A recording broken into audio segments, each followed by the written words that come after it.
जेबै बन के कांवरिया रे। ललसा लगल छै देवघर जेबै बन के कांवरिया रे। देवघर कहलियहु जाइला के चटनी देवघर कहलियहु जाइला के चटनी। सर्दी बुखार लगलौ के ललसा लगल छौ देवघर जेबे बन के कांवरिया के।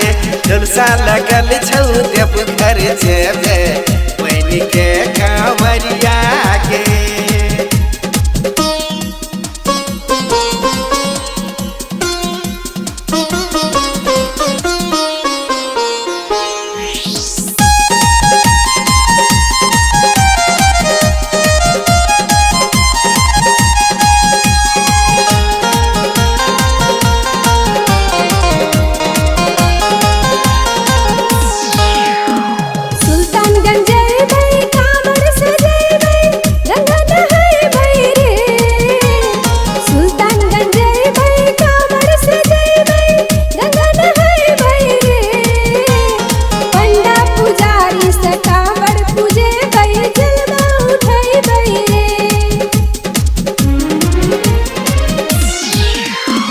सुल्तानगंजी है कांवर सजाई है गंगा नहाई है के।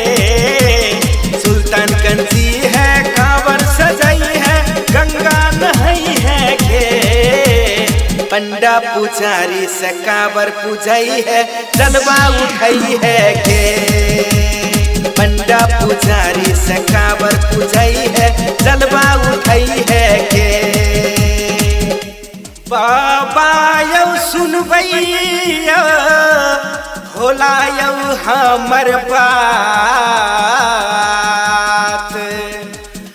जटनी जे जेतयौ बाबा अहके नगरिया।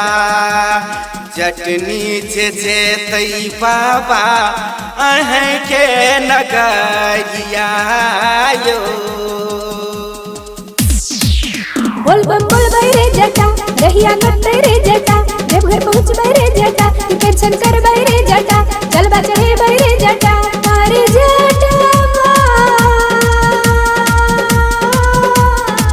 गोदिया के ललनमा मांगी लेबै रे जटा।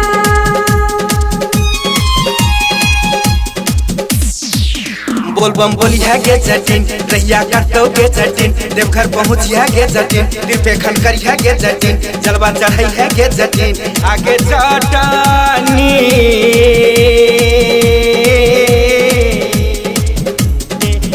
गोदिया के ललनमा मांगेली है गे जटिन।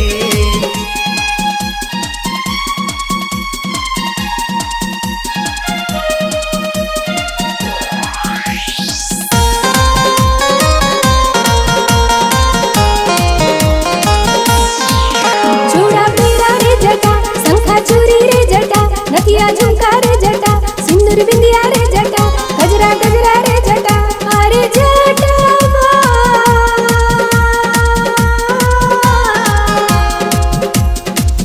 मन की ललसा पूरा कर दी है रे जटा अरे जटा।